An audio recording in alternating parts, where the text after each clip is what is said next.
दो दोस्त अपनी बाइक से एक हाईवे से गुजर रहे हैं। हाईवे पर दोनों बैठे हुए रात के वक्त एक दूसरे से बातें कर रहे हैं। नादान सी उम्र है, ज्यादा उम्र नहीं है।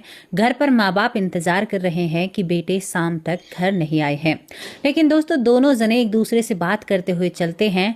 तभी एकदम से इनको लगता है कि इनकी मोटरसाइकिल के आगे, यानी जिस बाइक पर ये सवार हैं, उनके सामने एक बुजुर्ग व्यक्ति बच्चे का हाथ पकड़े हुए सामने खड़ा है। जैसे ही ये अपनी बाइक को रोकने की कोशिश करते हैं, वैसे ही उस बाइक से अपना दबदबा खत्म होता है, यानी पकड़ खत्म होती है और ये दोनों धड़ाम से जमीन पर गिर जाते हैं। गिरने के साथ इनकी नजरें बस उन्हीं लोगों पर थी जो सामने थे, एक बुजुर्ग और एक बच्चा। लेकिन तभी इसके जो पीछे बैठने वाला दोस्त होता है, उसके ऊपर से एक भारी भरकम वाहन उतर जाता है और वो दोस्त ऐन मौके पर इस दुनिया से चला जाता है। रात का वक्त था, कोई भी इनके साथ नहीं होता है, लेकिन ये उसी हाईवे पर पड़ा पड़ा ये लड़का देखता है कि वो बुजुर्ग और वो बच्चा बहुत जोर से हंसते हैं और फिर गायब हो जाते हैं। यानी जैसे वो भारी वाहन गया, मानो उसकी ही हवा में लीन हो गए हों, यानी मिट गए हों। ये लड़का यकीन नहीं कर पाता है। जब चीख चीख कर आसपास के लोगों से कहता है कि हमारे साथ ऐसा हुआ, तो कोई भी इनकी बातों पर यकीन नहीं करता है। और आज की कहानी, आज की घटना सबूतों के साथ आप लोगों के सामने लेकर आई हूँ। थोड़ा सा डरना भी जरूरी है। कौन कहता है ये सारी चीजें नहीं होती हैं? आज प्रमाण के साथ आपको सब कुछ बताने वाली हूँ। क्या आप डरने के लिए तैयार हैं? क्या आप जानने के लिए तैयार हैं कि ऐसा भी हो सकता है कि सामने से ना दिखने वाली चीज दिख जाए और वो गायब हो जाए? तो ऐसा ही होगा। बहुत दुख है इनके इस दोस्त के बारे में जानकर जो इस दुनिया में आज भी नहीं है। लेकिन एक दोस्त ने अपने ही दोस्त को आगाह किया। एक जगह जहां के खुलासे। दोस्तों, ये जो जगह जिसके बारे में आपसे बात कर रही हूं, यहाँ पर ये पहला ऐसा केस नहीं था जो ऐसे हुआ था। यहाँ पर बड़े बड़े वाहनों के एक्सीडेंट हुआ करते थे और यहाँ पर बहुत सारी घटनाएं हुआ करती थी। कानून भी इन बातों से परेशान आ चुका था। कानून ने अपनी हर तरह की कोशिश आजमा ली थी, लेकिन यहाँ से हादसे कम नहीं होते हैं। वजह कोई कुछ कहता है, कोई कुछ कहता है, लेकिन बहुत लोग बहुत कुछ कहते हैं यहाँ पर आत्माएं भटकती हैं। आत्माएं लोगों के एकदम सामने आती हैं और वो उनका बैलेंस खराब कराती हैं। बड़े बड़े ट्रक ड्राइवर भी यही कहते थे कि हाँ, यहाँ पर ऐसा होता है। लेकिन क्या किसी ने उन सारी चीजों के लिए कोई एक्शन लिया? क्या उन चीजों को सही किया? जब आप जानोगे तो आपके होश उड़ जाएंगे। चलिए इस घटना की तरफ आपको लेकर चलते हैं। दोस्तों, यहाँ पर एक लड़का होता है ग्रामीण इलाके का, जिसका नाम मुकेश होता है। मुकेश को मैं हाईवे के बारे में बात करूं तो ये हाईवे जो Delhi to Agra national highway यानी 19, इसे राजमार्ग भी बोला जाता है। प्राचीन काल या पुराने जमाने से ही इस हाईवे से पहले से ही बड़े बड़े राजाओं की सेना, मुगलों की सेना का जो आना जाना है इसी रास्ते से लगा रहता है। आपने कभी कभी कहीं जाते हैं तो रास्ते में जो चिमनी जैसी कुछ चीजें देखी हैं, जिनकी चारों तरफ एक लोहे की ग्रिल लगी हुई होती है, वो दर्शाती हैं कि ये राजमार्ग है, यानी ये सबसे पुराना मार्ग है। यानी जो दिल्ली टू आगरा 19 आता है, तो इसी हाईवे की बात कर रही हूँ। जब आप दिल्ली से आगरा जाओगे, इस हाईवे की बात कर रही हूँ। अब दिल्ली से आगरा जाने के बीच में ये लड़का करीबन होडल मैं क्या कहूँ, एक तहसील होती है, यानी होडल तहसील का रहने वाला मुकेश, और जो पलवल पढ़ाई करता है। पलवल और होडल के बीच में एक गांव पड़ता है, जिस गांव को मुंडकटी कहा जाता है। अब ये नाम आपको थोड़ा सा अजीब लग रहा होगा। मुंडकटी नाम का ये गांव होता है, जिसका नाम ही मुंडकटी है। कहते हैं यहाँ से जब मुगलों की सेनाएं गुजरा करती थी, तो ये लोग उनको बिल्कुल भी बख्शा नहीं करते थे। अगर वो इनके गांव में कुछ अभद्र कुछ किया करते या कुछ महिलाओं के साथ अलग किया करते, तो ये लोग उनके सर को उतार लिया करते थे। यहाँ पर ये सारी कथाएं प्रचलित हैं और सच भी हैं, क्योंकि ये राजमार्ग है, यहाँ से गुजरना लोगों का चलता ही रहता है। अब दोस्तों, मैं यहाँ पर कहानी पर थी मुकेश, और मुकेश जो पलवल पढ़ता है। अब यहाँ पर एक दिन ये पलवल जाता है। पलवल जाने के साथ साथ अपने घर में होडल की तहसील में रहने वाला ये होडल भी इसी हाईवे पर पड़ता है। तो दोस्तों, ये बहुत खुश था पलवल किसी कॉलेज में पढ़ता है, अपने दोस्त के साथ थोड़ी सी आवारागर्दी भी कर लेता है। कहते हैं ना कि बहुत लोगों में, बच्चों में एक उम्र ऐसी होती है जहां पर शायद पागलपन सबसे ज्यादा, हद से ज्यादा बढ़ता है। मुकेश अपने माँ बाप से कहता है कि माँ, मैं आज शाम को आने में लेट हो जाऊंगा। दरअसल ये वहां पर कोई पार्टी करता है। अब पार्टी उस जमाने की बात कर रही हूँ, उस जमाने में पार्टी शब्द बहुत बड़ा हो जाया करता था, लेकिन घर वालों से कहता है कि कोई पलवल का ही मेरा दोस्त है, आज मैं वहीं पर ठहरूंगा, वरना लेट या थोड़ी लेट मैं आप लोगों के पास आकर पहुंच जाऊंगा। दोस्तों यही सब कुछ होता है, ये घर से निकल जाता है हीरोगिरी में, और सच में ही आज ये कुछ अच्छा करने वाले थे, पलवल को देखने वाले थे, पलवल को जानने वाले थे। पूरे दिन इधर उधर घूमते हैं, कॉलेज का नाम तक नहीं होता है, कॉलेज ये लोग जाते नहीं हैं। शाम हो जाती है, शाम के वक्त भी सिगरेट हवा में उड़ाते हैं, केवल हवाबाजी, ज्यादा कुछ नहीं था। लेकिन तभी ये कहते हैं कि अब मुझे घर जाना होगा। दरअसल होडल से ही अपने साथ एक दोस्त को लेकर आया था, और एक दोस्त इनका पलवल में होता है। दोस्तों ये अपने दोस्त को होडल छोड़, यानी पलवल छोड़ता है, जो पलवल का था, और जो इसके साथ का था उसे अपने साथ लेता है। लेने के साथ साथ ये दोनों चलने लगते हैं, लेकिन फिर रास्ते में इनकी बाइक खराब हो जाती है। बात उस दौर की कर रही हूँ, आज तो ये हाईवे बहता हुआ है, आज तो बहुत सारे लोग इस हाईवे पर नजर आते हैं, लेकिन एक वक्त ऐसा भी था कि यहाँ पर बहुत कम लोग गुजरा करते थे। यहाँ से जा रहे होते हैं तो बाइक खराब हो जाती है, बहुत दूर तक इन्हें पैदल चलना पड़ता है। पैदल चलने के साथ इनकी किस्मत अच्छी होती है, एक जगह इनको पंचर की दुकान मिलती है। पंचर बाइक में हुआ था। इन्हीं सब के बीच इन्हें 10:30 बज जाते हैं। जब इनको 10:30 बज जाते हैं तो 10:30 से 11 कब बज जाते हैं इनको पता ही नहीं चलता है। अब दोनों दोस्त बाइक पर बैठते हैं, और बाइक पर बैठने के साथ साथ ये यहाँ पर होडल की तरफ चलने लगते हैं। दोस्तों होडल की तरफ जब ये चलते हैं तो यहीं पर एक मुंडकटी नाम का गाँव था, उसे मुंडकटी चौक भी कहा जाता था, मुंडकटी मोड़ भी कहा जाता था, क्योंकि वहां से 4 रास्ते इधर उधर जाया करते थे। एक तो ये हाईवे हो गया, और दूसरा वहां पर एक क्रॉसिंग का, मतलब एक पूरा क्रॉसिंग का मार्क्स होता है।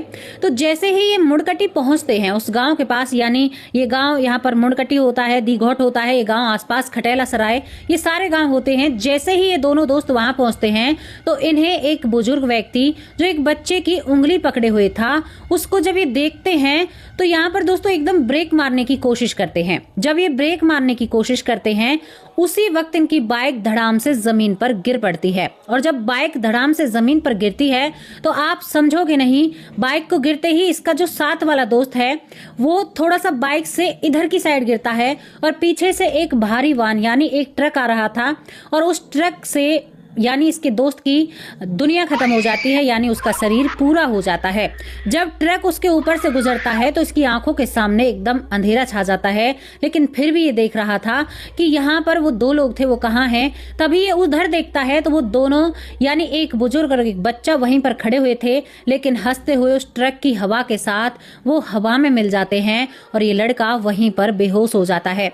पूरी रात वो हाईवे के एक तरफ पड़ा रहता है, पूरी रात निकल जाती है, और यहाँ पर पड़े पड़े वक्त कब निकल जाता है इन्हें पता ही नहीं चलता है। सुबह जब होती है तो कुछ लोग देखते हैं तो यहाँ पर बहुत बुरी हालत थी। इन दोनों को उठाया जाता है, दूसरा तो बिल्कुल जमीन पर चिपक चुका था।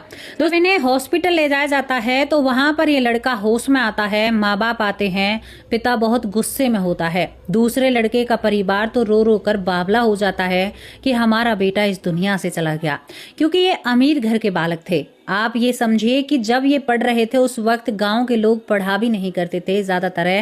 दोस्तों यहाँ पर जब ये सारी घटना सबके सामने आती है तो मुंडकटी के जो लोग थे, मुंडकटी गांव के, वो कहते हैं पता नहीं ये हाईवे या ये मोड़ कितने लोगों की जान लेगा, और यहाँ पर पता नहीं कौन ऐसा क्या है जो सभी को यहाँ पर कुछ न कुछ नजर आता है।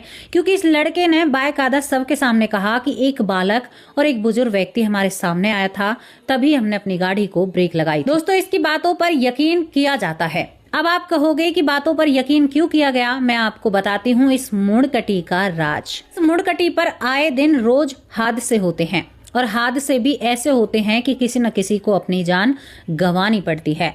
ये पहला मुकेश ऐसा नहीं था जिसने ये कहा था कि उस रोड पर मुझे एक बुजुर्ग और एक बालक नजर आया था। दरअसल इससे पहले तमाम ट्रक ड्राइवरों ने, तमाम वहां पर वाहन चालकों ने कहा था कि यहाँ पर एक रूह नजर आती है, यहाँ पर कुछ ऐसा नजर आता है। कभी कोई व्यक्ति नजर आता है, कभी कोई महिला नजर आती है, कभी कोई बच्चा नजर आता है, तो कभी कोई बुजुर्ग व्यक्ति नजर आता है। और यहाँ पर तादाद बढ़ती जा रही थी, घटने का नाम नहीं था। दरअसल सबका अपना अलग अलग अनुभव था। सब सोचकर हैरान हो जाते हैं कि सच में ही ऐसा हो सकता है। गांव के लोग जब जानते हैं ना कि हर तीसरे दिन वो एक ऐसा हादसा देखते हैं तो उनकी आंखें भर आती हैं। और दरअसल मुकेश और जो मुकेश का दोस्त था, कॉलेज की फर्स्ट ईयर थी, यानी 19 से 20 साल के बच्चे थे जिनका कुछ भी जीवन नहीं था। मुकेश का एक पैर बिल्कुल काम करने से बंद हो जाता है कुछ दिनों के लिए। उसके साथ ऐसा सब कुछ होता है। बात थी कि ये हंस क्यों रहे थे। ये दादा पोते से नजर आते हैं क्योंकि यहाँ पर मुड़कटी के लोगों को पता था कि कुछ दिन पहले यहाँ पर एक दादा और पोता, यानी जो यहाँ से गुजर रहे थे, उनका हादसा होता है। उससे पहले यहाँ पर साइकिल पर एक व्यक्ति जो कि दीघोट में नौकरी करता है, उसका हादसा उसके बेटे के साथ हुआ था। सब्जी लेने वो आया था और वो मीतरौल का रहने वाला था और उसका हादसा हुआ और यहाँ पर वो दोनों बाप बेटा इस दुनिया से चले जाते हैं। कुछ लोग तो दादा पोते को कहते हैं कि दादा पोते आत्मा बनकर यहाँ पर रह रहे हैं। कुछ लोग उन बाप बेटों को कहते हैं कि जो साइकिल से और बस से उनके साथ हादसा हुआ था। इस तरह की बातें होती हैं। दोस्तों, यहाँ पर मुकेश का ही आखिरी हादसा नहीं होता है, उसके बाद तमाम हादसे होते हैं, लगातार होते जाते हैं। सभी के पास केवल एक ही बात थी, चाहे यहाँ कोई पंजाब का ड्राइवर आए अपनी गाड़ी को लेकर। अब यहाँ पर एक और हादसा होना बाकी था। पंजाब से एक ट्रक ड्राइवर होते हैं, वो 3 लोगों के साथ यहाँ पर ट्रक लेकर आ रहे थे। ना तो ट्रक के आगे कुछ भी था, न ट्रक के पीछे कुछ भी था। बहुत स्पीड में ट्रक होता है। तभी यहाँ पर इसको भी सेम यही बात नजर आती है। जब इनको ये बातें नजर आती हैं तो ये ब्रेक मारते हैं और ब्रेक मारने के साथ साथ गाड़ी उलट जाती है। उलटने के साथ साथ इतनी भीषण तरीके से कुछ ऐसा होता है कि दो लोग ऐन मौके पर ही इस दुनिया से चले जाते हैं। अब यहाँ पर पुलिसकर्मी थोड़ी सी जांच पड़ताल करना चाहते हैं। हमारा जो कानून है वो जांच पड़ताल करना चाहता है। दोस्तों, यहाँ पर तभी एक थाना खोलने की यहाँ पर लोगों की मांग होती है कि भाई यहाँ पर कहीं कोई लूटपाट तो नहीं है, क्योंकि किसी को यकीन नहीं था। अब यहाँ पर एक थाना खोला जाता है, पुलिस चौकी खोली जाती है। कुछ पुलिसकर्मी वहां पर रहते हैं, लेकिन ऐसी कोई चीज नहीं थी जहां पर चोरी की या ऐसी कोई वारदात हो। लेकिन पुलिस आने के बाद भी यहाँ पर हादसे रुकने का नाम नहीं ले रहे थे। अब गांव वालों को ये बातें पता थी। गांव वाले क्योंकि कानून नहीं मानेगा, लेकिन यहाँ पर जब पुलिसकर्मी रहते हैं तो वो भी इस बात को महसूस करते हैं, क्योंकि वो वहीं पर थे। जब भी कोई हादसा हो तभी उन्हें वहां पर पहुंचना पड़ता। दोस्तों, ये हादसे रुकने का नाम जब नहीं लेते हैं तो पुलिसकर्मी इस गांव वालों से पूछताछ करती है कि ये मामला क्या है। तो गांव वाले साफ साफ कहते हैं कि साहब, यहाँ पर एक आत्मा नहीं है, कई आत्माएं रहती हैं और वो वाहन चालक के सामने आती हैं, उनका बैलेंस खराब होता है और उनके साथ ये हादसा होता है। फिर वो इस लड़के का नाम लेते हैं कि मुकेश था, उसके साथ ऐसा हुआ। अब यहाँ पर पुलिस वालों ने भी देखा, क्योंकि जब से यहाँ पर पुलिस चौकी का निर्माण हुआ, पुलिस चौकी बनी, तब से लेकर बहुत सारे हादसे हुए। पूछा जाता तो कोई भी तो शराब का सेवन नहीं करता था, किसी में कोई कमी नहीं आती थी। जब उनसे पूछा जाता था ना तो वो कहते थे कि हमारे सामने ना कोई आया और खड़ा हुआ, हमने गाड़ी को रोकने की कोशिश की, उन्हें बचाने की कोशिश की, उतने में ही हमारे साथ ये हो जाता था। दोस्तों, यहाँ पर हादसे दवादव हो रहे थे, मतलब कोई रुकने का नाम नहीं था। अब पुलिसकर्मी बहुत हैरान और परेशान। तभी बरसों से एक कहावत सुनते आए हैं और कहते आए हैं। पुलिस वाले एक फैसला लेते हैं, ग्रामीण और पुलिस वाले, कि यहाँ पर हमें मंदिर की स्थापना करनी चाहिए। जहाँ पर वो हादसे हो रहे थे, यहाँ पर तभी मंदिर की स्थापना होती है। श्री हनुमान भगवान और भोलेनाथ को यहाँ पर बहुत बड़ी मूर्तियों के साथ यहाँ पर स्थापना होती है, मंत्रों का उच्चारण होता है। और मंदिर की जब यहाँ पर स्थापना होती है, मुंडकटी जो ये गांव है, जो कि ये हाईवे है, और यहाँ पर जब स्थापना हो जाती है तो उसके बाद इस हाईवे पर यानी अब हादसे होने कम हो जाते हैं। हाँ, ऐसा है, एक आधी हो जाता है, लेकिन उसके बाद किसी ने ये नहीं कहा कि हमारे सामने कोई आत्मा आई है या हम ऐसे बहक गए या हमारे साथ ऐसा हुआ है। अब आप कहोगे कि मेरी प्यारी बेटी, मेरी प्यारी बहन, इसमें सबूत कहां पर है? मैंने आप लोगों से जिक्र किया, यहाँ पर एक बाप और बेटे जो सब्जी लेने के लिए जाते हैं दीघौट से, और जिनके साथ बस के साथ हादसा होता है। दरअसल जो वो व्यक्ति है, जो टीचर था, जो अपने बेटे के साथ साइकिल पर सब्जी लेने गया था, जिसकी हादसे में मृत्यु हुई थी, दरअसल उस व्यक्ति का डीग भरतपुर में जन्म होता है। अब ये बात कब खुलासा होती है कि यहाँ पर ये सारी चीजें सत्य थी? उस वक्त तक जब वो लड़का जन्म लेकर और जन्म लेने के 6 साल बाद वो यहाँ पर मीतरौल आता है, इसी जगह पर मीतरौल पड़ता है। यहाँ पर जब आता है तो बिल्कुल पूरे गांव के सामने, सभी लोगों के सामने कहता है कि मैं प्रेत बनकर, यानी भूत बनकर मुंडकटी पर रहा था। मैंने वहां पर बहुत सारे लोगों को हादसे का शिकार बनते हुए देखा है, क्योंकि मैं वहां पर 12 साल तक प्रेत योनि में रहा। कमाल की बात हो जाती है, आज भी ये लड़का है, इसका ये फोटो साइड में मैं लगा रही हूँ, वो स्पष्ट रूप में कहते हैं कि मैंने वहां पर प्रेतों का वास देखा। वहां पर जितने भी हादसे होते हैं सभी आत्माओं के जरिए कराए गए हैं। ऐसा नहीं है कि किसी ट्रक को पलट दिया, केवल वो एक धोखा, आंखों का भ्रम, जो बहक गया वो गया इस दुनिया से, उसके साथ ऐसा हादसा हो गया। प्रमाण के साथ ये जो 2006 में आता है, 2006 में इसका नाम अब आकाश है। आकाश नाम से ही रहता है, डीग भरतपुर में है, अभी काफी बड़ा हो रहा है। 2006 में अपने परिवार के पास आता है और इस सच्चाई को सभी के सामने रखता है। तभी यहाँ पर मुंडकटी के भी लोग होते हैं, कहते हैं कि हम तो कह रहे थे, क्योंकि यहीं पर इनका भी ऐसे ही हादसा हुआ था। कुछ ऐसी चीज सामने आई थी और इनको पता नहीं चलता है, तो यहाँ पर ये सब कुछ हुआ था, तो ऐसे ये हो तरह के ये हादसे बताता है। और ये इसके जो शब्द हैं वो साबित करते हैं कि वहां पर ऐसा वाक्य में ही कुछ हुआ था। अब वहां पर हादसे होने से बंद है जब से 2010 में वहां पर 2010 के बाद वहां पर मंदिर की स्थापना की गई है। वहां पर श्री भगवान हनुमान भगवान जो स्वयं लोगों की रक्षा करते हैं, अब वहां पर ऐसे हादसे नहीं होते हैं। वरना वहां पर आए हफ्ते में एक हादसा होना तो लाजमी था। बहुत सारी दुर्घटनाएं होती थी और उन दुर्घटनाओं में लोगों का मरना तय था। ये घटना सत्यता के साथ खड़ी हुई है। आज भी वो हाईवे है, आज भी वहां पर सब कुछ है, लेकिन दोस्तों आज बहुत कुछ बदल चुका है। आज वहां पर ऐसे हादसे नहीं होते हैं, लोग शांति से, हाँ ऐसा है जो उनकी गलतियां हैं, गलतियों के कारण वो अलग बात है, लेकिन कोई भी आत्मा वहां पर उसके बाद लोगों को नजर आने से बंद हो जाती है। वरना लोग कहा करते थे कि वहां पर बहुत सारी चीजें नजर आती हैं, बहुत सारी चीजें हमें अनुभव करा कर जाती हैं। तो ये घटना आप लोगों को बतानी थी। कैसी लगी आप लोगों को स्टोरी? अपनी राय कमेंट बॉक्स में जरूर लिखकर भेजना। अब यहाँ पर ये घटना समाप्त होती है। मेरे परिवार के नाम लेने की बारी है। मेरा प्यारा परिवार कैसे हैं? अनिल व्यास भाई कैसे हो? सीमा बहन लखनऊ से बहुत अच्छी बहन है। सतपाल नारंग बहुत बहुत धन्यवाद। कविता शर्मा बहुत अच्छी बहन है। शकुंतला बहन कैसी हो?